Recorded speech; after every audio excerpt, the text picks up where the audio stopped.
শুধুমাত্র তাই না ভাতিজা, আমি আরো অনেক কিছু জানি। ডাক দিয়া কয় চাচা আপনি কি আরো জানেন? কয় আমি দেখলাম যখন গর্ভে বাচ্চা থাকে, যখন মায়ের গর্ভে বাচ্চা থাকে, মা উঠলে বসতে পারে না, বসলে উঠতে পারে না, অনেক ধরনের কষ্ট হয়। আমি দেখলাম তুমি যখন তোমার মার গর্ভে, আমি তখন দেখলাম তোমার মা যখন তুমি গর্ভে ছিল না, তোমার মা পানি কুয়া থেকে পানি যখন তুলতেন, তোমার মা পানিগুলা নিচে থাকতেন, দড়ি দিয়ে টাইনা টাইনা তুলতেন।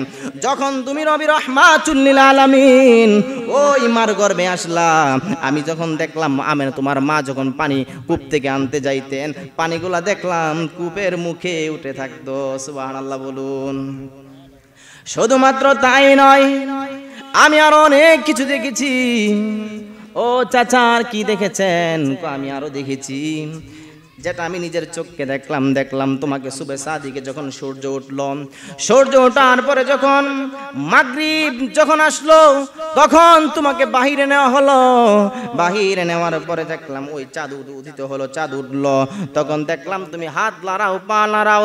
হঠাৎ কইরা দেখলাম চাঁদটা তোমার দিকে আসতেছে, তোমার দিকে আসতেছে। আমি ভয় পেয়ে গেলাম, না জানি এটা ধাপ করে পড়ে যায় নাকি, হঠাৎ কইরা নাকি বইরা যায়। আমি চিৎকার মারলাম, হঠাৎ কইরা তাকাইয়া দেখি চাঁদ তোমার সাথে খেলা করতে শুরু করলেন। আমার নবীর শান কেমন ছিলেন আল্লাহ পাক রব্বুল আলামিন বলে সাউফা ইউতিকা রাব্বুকা ফাতারদা। ইয়া রাসূলুল্লাহ, আপনাকে আল্লাহ এত পরিমাণে দিবে আপনি খুশি হয়ে যাবেন। এর নিরিখে শুধুমাত্র তাই নয়, আল্লাহর নবী আমাদেরকে কতটুকু ভালোবাসেন। আল্লাহর নবী বলেন ইদাল্লা আরদা আবাহিদুম মিন উম্মতি ফিন্নার। আমার একটা উম্মত যদি জাহান্নামের মধ্যে থাকে, আমি নবী জান্নাতে যাব না। তো আমার নবী কেমন ছিলেন, কত সুন্দর ছিলেন আমার নবী। আমরা তো ইউসুফ নবীকে তার কাহিনী শুনেছি, কত সুন্দর ছিল। যিনি ইউসুফ নবীর চাইতে বেশি সৌন্দর্য ছিলেন তিনি হচ্ছেন আমার নবী। সুবহানাল্লাহ বলুন। বন্ধুরে আমার আল্লাহর হাবিব বলেন, মা আয়েশা সিদ্দিকা রাদিয়াল্লাহু তাআলা আনহা, আয়েশা রাদিয়াল্লাহু তাআলা আনহা ঘরের ভিতরে ছিলেন। কিছু সংখ্যক সাহাবী আয়েশা রাদিয়াল্লাহু তাআলা আনহার ঘরে চলে গেলেন। যায়া ডাক দিয়া কয়, আমরা তো নবীকে দেখেছি, আপনি তো নবীকে দিনেও দেখেছেন, রাতেও দেখেছেন। আমরা তো নবীকে দিনের বেলায় দেখেছি, আপনি তো রাহমাতুল লিল আলামিন নবীকে রাতের বেলাও দেখেছেন, দিনের বেলাও দেখেছেন। আয়েশা সিদ্দিকা ডাক দিয়া বলেন, হ্যাঁ আমি নবীকে রাতের বেলা দেখেছি, দিনের বেলাও দেখেছি।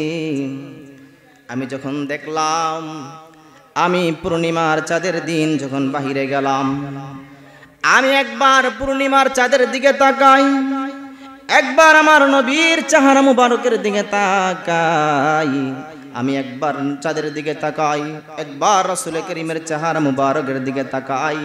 আমি দেখলাম ওই পূর্ণিমার চাঁদের চাইতে আমার নবীর চেহারা মুবারক অনেক সুন্দর। এই জন্য বাবারা, ও মুরব্বী বাবারা, কি দিয়া বুঝামু আমার নবীর সৌন্দর্য, কি দিয়া বুঝামু? আয়েশা বলেন, আরে ইউসুফ নবীকে দেখা তো মিশরের মেয়েরা ফল কাটতে গিয়ে আঙ্গুল কেটে ফেললেন, যাররা পরিমাণ চারবার নাই। যদি ওই মজলিসে আমার রাহমাতুল লিল আলামিন থাকতেন, কলিজাটা খান খান করে ফেলতেন, যাররা পরিমাণ টের পাইতো না। আমার নবী একদিন মদিনার বাগানে তার শিব নিয়ে চলে গেলেন। ওইখান থেকে মদিনায় অনেক কাফেলা নিয়ে মানুষগুলো আসলেন, কাফেলার মানুষ নিয়ে আসলেন। যখন কাফেলার মানুষ আসলেন মদিনায়, আমার নবী খেজুরের বাগানে চলে গেলেন। আমার নবীর সাথে কাফেলার মানুষের সাক্ষাৎ। আমার নবী ডাক দিয়া কয় আপনারা কোথা থেকে এসেছেন, কি জন্য এসেছেন? আমার নবীরা ডাক দিয়া কয় আমরা খেজুর নিতে এসেছি রে, আমরা খেজুর নেওয়ার জন্য আসলাম। আমার নবীকে বললেন, আমার নবী ডাক দিয়া কয় তোমাদের সাথে যে একটা লাল উট দেখা যায়, এই উটটা আমার অনেক পছন্দ হয়েছে, অনেক ভালো লেগেছে, এই উটটা কি আমার কাছে বিক্রি করবা কিনা? ওই কাফেলার মানুষগুলা ডাক দিয়া কয় ইয়া রাসূলুল্লাহ নবী গো, আমরা বিক্রি করব খেজুরের বিনিময়ে, আমরা খেজুর নেওয়ার জন্য এসেছি মদিনায়, আমরা খেজুরের বিনিময়ে বিক্রি করব। যেই মাত্র এই কথা বললেন, বলার পরে আমার নবী ডাক দিয়া কয় ও কাফেলার মানুষেরা রে, আমি তো খেজুরকে, আমি তো উট কেনার জন্য নিয়ত করে আসি নাই, আমি এরকম টাকাও নিয়ে আসি নাই। কাফেলার মানুষকে ডাক দিয়া কয় কাফেলার মানুষেরা রে, আমি তো তেই পরিমাণ টাকা নিয়ে আসি নাই, আমি ওই মদিনায় যাওয়ার পরে আমি শহরে যায় আসাই আপনাকে টাকাটা পাঠিয়ে দেব। যেই মাত্র এই কথাটা বললেন, বলার পরে কাফেলাবাসীরা বলেন ঠিক আছে আপনি উটটা নিয়ে চলে যান, আপনি শহরে গিয়ে টাকাগুলা পাঠিয়ে দিয়েন। আমার নবী উঠের লাগাম ধরে ধরে ওইখান থেকে চলে যাচ্ছেন। সকল মানুষ তাকায়া রইলেন, ওই কাফেলার সকল মানুষগুলা তাকায়া রইলেন। বন্ধুরে আহামা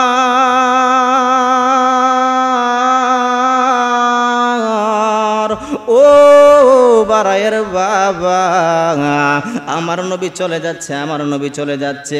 কারো চোখ, সবাই নবীর চেহারার দিকে তাকায়া রইলেন। যেই মাত্র আমার নবী ওই কাফেলার মানুষের চেহারা চোখ থেকে যখন আড়াল হয়ে গেলেন, সবার হঠাৎ করে হুঁশ ফিরে আসলো। হাই রে হাই, কাকে আমরা উট দিয়ে দিলাম, এত দামি উট আমরা কাকে দিয়ে দিলাম, যাকে আমরা চিনি না, যাকে আমরা কখনো দেখি নাই, যাকে আমরা কখনো চিনি নাই, দেখি নাই, কাকে আমরা উট দিয়ে দিলাম। ওই সময় একটা মহিলা ডাক দিয়া কয় আয় হাই হাই হাই, আমার নবী যদি ওই মানুষটার চেহারাটা এত সুন্দর ছিল, এত সুন্দর একজন চেহারা বিশিষ্ট মানুষ ছিলেন, যিনি পূর্ণিমার চাঁদের চাইতে সৌন্দর্য, সকলে জোরে কি আল্লাহু আকবার বলা যাবে না?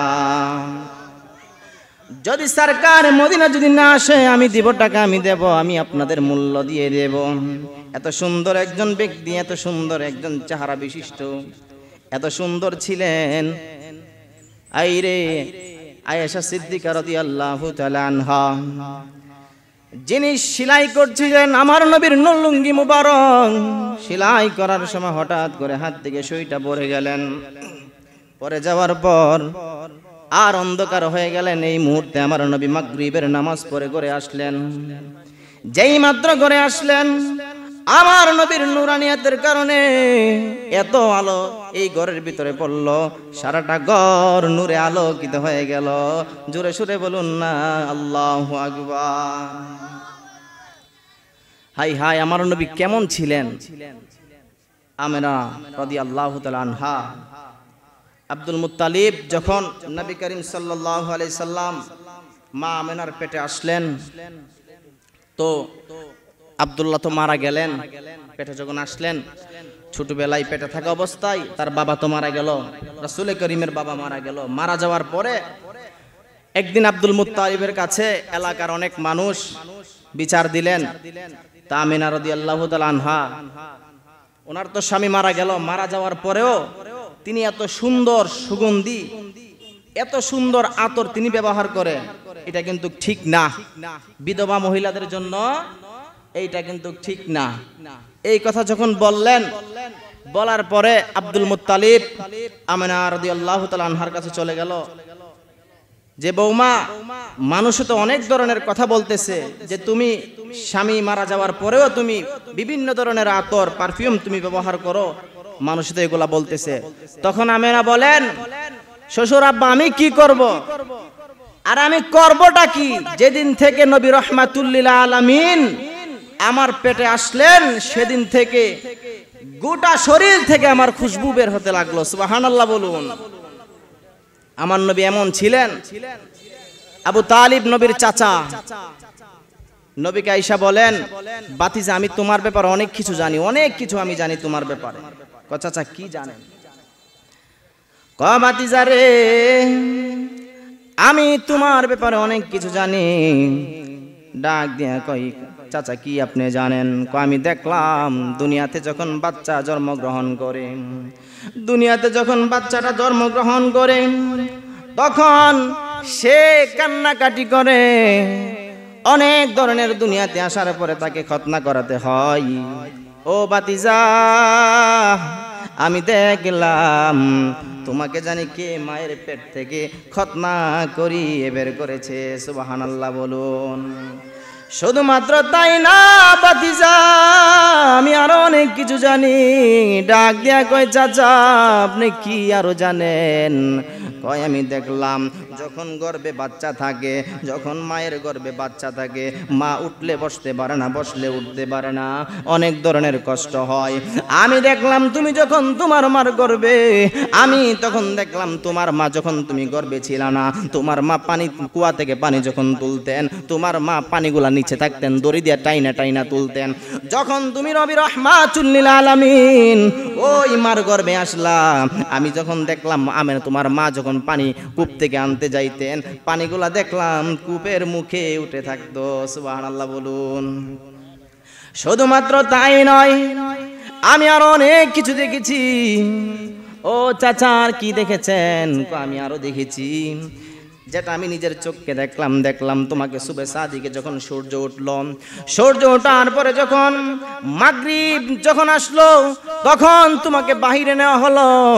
বাহিরে নেওয়ার পরে দেখলাম ওই চাঁদ উদিত হলো, চাঁদ উঠলো। তখন দেখলাম তুমি হাত লাড়াও, পা লাড়াও। হঠাৎ কইরা দেখলাম চাঁদটা তোমার দিকে আসতেছে, তোমার দিকে আসতেছে। আমি ভয় পেয়ে গেলাম, না জানি এটা ধাপ করে পড়ে যায় নাকি, হঠাৎ কইরা নাকি বইরা যায়। আমি চিৎকার মারলাম, হঠাৎ কইরা তাকাইয়া দেখি চাঁদ তোমার সাথে খেলা করতে শুরু করলেন। হাই হাই, আমি নবীর শান কি দিয়ে বোঝাবো? আমি কি দিয়ে নবীর শান বোঝাবো? কেমন নবীর উম্মত আমরা? কোন নবীর উম্মত? যেই নবী আমাদেরকে কখনো ভুলে নাই, যিনি দুনিয়াতে ভুলে নাই আমাদেরকে। সারাক্ষণ উম্মতি, শুধুমাত্র উম্মতি। ওই নবীর প্রতি ইশকে রাসূল কেমন থাকা দরকার? নবী যে কত সৌন্দর্যের অধিকারী ছিলেন, এত সুন্দর ছিলেন, ওই সুন্দর নবীর ইশকে রাসূল আমাদের কেমন থাকা দরকার? নবীকে ভালো কেমন বাসতে হবে? আল্লাহর হাবিব বলেন, লা ইউমিনু আহাদুকুম হাত্তা আকুনা আহাব্বা ইলাইহি মিন ওয়ালিদিহি ওয়া ওয়ালাদিহি ওয়ান নাসি আজমাইন। ততক্ষণ পর্যন্ত তোমরা পরিপূর্ণ ঈমানদার হতে পারবা না যতক্ষণ না তোমার পিতামাতা সন্তানের চাইতে, শুধুমাত্র তাই নয়, ওয়ান নাসি আজমাইন, সমস্ত মানুষের চাইতে যতক্ষণ না নবীকে ভালোবাসতে না পারবা ততক্ষণ পর্যন্ত তোমরা পরিপূর্ণ ঈমানদার হতে পারবা না। আমার নবীকে ভালোবেসেছে সিদ্দিক আকবর। ওই সিদ্দিক আকবর ভালোবেসেছে তো এই জন্যই তো আমার নবীর রওজার পাশে সিদ্দিক আকবরের রওজা, ঠিক কিনা বলুন? আলা হযরত আমার নবীকে ভালোবেসেছেন। আই হায়, আলা হযরত বলেন, আমি কার সাথে তুলনা করব? তুলনা করার কোনো কিছু নাই। কার সাথে তুলনা করব আমি নবী মুহাম্মদকে? এত সুন্দর অধিকারী ছিল। আলা হযরত বলে, আমার গোটা জিন্দেগি যদি নবীর শান লিখতেই থাকি, আমি আলা হযরতের জিন্দেগি চলে যাবে, নবীর শান শেষ হবে না। সুবহানাল্লাহ বলুন। আমার নবী একদিন মদিনায় রাস্তা দিয়ে হাঁটতেছেন, হঠাৎ করে আবু জাহেল এসে বলেন, আপনার মতো এত বেশ্রী মানুষ আমি আমার জীবনে দেখি নাই। নাউজুবিল্লাহ বলুন। আপনি এত কুৎসিত মানুষ জীবনে আমি দেখি নাই। তা আমার নবী বলেন, আবু বকর তুমি যেটা বলেছো এটা ঠিক আছে, তুমি যেটা বলেছো এটা ঠিক আছে। পাশে ছিল সিদ্দিক আকবর, নবীর দেওয়ানা ছিলেন, যার অন্তরে ইশকে রাসূলে ভরপুর ছিল সিদ্দিক আকবর। যিনি সিদ্দিক আকবর আমার নবীর সঙ্গে ছিলেন, সব সময় সিদ্দিক আকবর থাকতেন। ওই সিদ্দিক আকবর বলে, ইয়া রাসূলুল্লাহ, আরে আমি তো চাঁদ দেখেছি, আমি তো সূর্য দেখেছি, আমি তো কিরণ দেখেছি, ইয়া রাসূলুল্লাহ, আমি কত আলো দেখেছি গো নবী, আপনার মতো চেহারা সুন্দর, এত আলো আমি কখনো দেখি নাই। আমার নবী বলেন, এ আবু বকর তুমি যেটা বলেছো এটাও ঠিক আছে। সুবহানাল্লাহ বলুন। তুমি যেটা বলেছো এটাও ঠিক আছে। সাহাবারা বলেন, ইয়া রাসূলুল্লাহ বুঝলাম না তো বিষয়। আবু জাহেল বলল, এটাও বললেন ঠিক আছে। সিদ্দিক আকবর বললেন, এটা বললেন, ঠিক আছে, বুঝলাম না বিষয়। তখন আমার নবী বলেন, আমি আমার যে মেসাল কিভাবে দেব? আমি তো নিজে একটা আয়না। সুবহানাল্লাহ বলুন। আমি নিজে একটা আয়না। আবু জাহেল আমাকে, আমি যখন আয়না, আবু জাহেল যখন আমার চেহারার দিকে তাকাইলেন, তো আমি যেহেতু আয়না, আবু জাহেলের নিজের চেহারা দেখেছি। আর সিদ্দিক আকবর ভালোবাসা নিয়ে আমি নবীর দিকে তাকিয়েছে, প্রেম নিয়ে আমি নবীর দিকে তাকিয়েছে, ইশকে রাসূল নিয়ে আমি নবীর দিকে তাকিয়েছে। সিদ্দিক আকবরের সুন্দর চেহারা দেখেছে। সুবহানাল্লাহ বলুন। এই জন্য নবীকে জানে প্রাণে ভালোবাসতে হবে ভাই। নবীর ভালোবাসা ছাড়া কোনো উপায় নাই। হাশরে মিজানে, এই যে মিজার টানাইবে মিজান, আল্লাহ বন্ধুর শান দেখানোর জন্য। আল্লাহ তো পারতো, সব কিছু তো আল্লাহ দেখতেছে, এরপরও আল্লাহ মিজান টানাইবো একমাত্র নবীর শান দেখানোর জন্য। আমার নবী এত সৌন্দর্যের অধিকারী ছিলেন, যিনি রাহমাতুল লিল আলামিন, এত সুন্দর ছিলেন। হাশরের ময়দানে যখন কেউ কাউকে চিনবে না, মা তার সন্তানকে চিনবে না, সন্তান তার মাকে চিনবে না, কেউ যখন কাউকে চিনবে না, আমার নবী আপনাকে চিনবে। সুবহানাল্লাহ বলুন। নবী আপনাকে চিনবে, নবী ছাড়া কোনো উপায় নাই। এই নবীর শানে আমরা কি করছি? ইশকে রাসূল যতটুকু দরকার ততটুকু আমাদের ভিতরে নাই। অথচ আলা হযরতের জিন্দেগি কেটে গেল নবী নবী করে, সিদ্দিক আকবরের জিন্দেগি কেটে গেল নবী নবী করে, ফারুক আজমের জিন্দেগি গেল নবী নবী করে, সকল মানুষের ইমামদের জিন্দেগি চলে গেল নবী নবী করে। আমরাই চিনলাম না নবীকে। হাই হাই, কি নবী পেয়েছি আমরা, যেই নবীর চেহারা এত সুন্দর ছিল। আয়েশা সিদ্দিকা রাদিয়াল্লাহু তাআলা আনহাকে মাগরিবের টাইমে সাহাবারা বলেন, একটু মেসালের ব্যাপারে বলেন না। মানে আমরা যে দুনিয়াতে বলবো নবীকে কার সাথে তুলনা, একটা মেসাল বলেন, একটা মেসাল শুধু আমরা দেব তো। কারণ এমন কিছু মানুষ তো আসবে যারা আমার নবীকে মাটি বলবে, আমরা তো তাদেরকে জবাব দিতে হবে। এমন কিছু মানুষ তো আসবে যারা আমার নবীকে বলবে গায়েব জানে না, আরে আমরা তাদেরকে তো মেসাল দিতে হবে। এমন কিছু মানুষ তো আসবে যারা আমার নবীকে বলবে নিরক্ষর, যারা আমার নবীকে বলবে আলিফ জানতো না, যারা আমার নবীকে বলতো নবী বা জানতেন না, যারা আমার নবীকে বলবে আমার নবী হাজির ও নাজির না, আমার নবীর সাথে বিয়াদবি করবে, তাদেরকে তো একটু মেসাল দিতে হবে। একটা মেসাল বলুন না। আয়েশা রাদিয়াল্লাহু তাআলা আনহা বলেন, মেসাল চাস? আরে মেসাল চাস তোরা? আরে কুরআনকে কখনো দেখেছো? হ্যাঁ দেখলাম তো। কুরআন কি হাঁটতে পারে? না দেখি নাই তো। কুরআন কি কথা বলতে পারে? না দেখি নাই তো। বলে গোটা কুরআন, পুরা গোটা 30 পারা কুরআন হচ্ছে রাহমাতুল লিল আলামিন। আল্লাহু আকবার বলুন। গোটা কুরআন হচ্ছে রাহমাতুল লিল আলামিন। আয়েশা রাদিয়াল্লাহু তাআলা আনহা বলেন, অথচ আমরা কি করি? নবীর সাথে আমরা বিয়াদবি করি। চিনলাম না নবীকে, আমরা নবী চিনলাম না, আমরা সব কিছু চিনলাম, আমরা নবী চিনলাম না। অথচ যিনি আমাদের জন্য পাগল, আল্লাহ বলে ইয়া রাসূলুল্লাহ আপনাকে দিতেই থাকবো আপনাকে, আপনি খুশি হয়ে যাবেন। নবী বলেন ইদাল্লা আরদা ওয়া ওয়াহিদুম মিন উম্মতি ফিন্নার।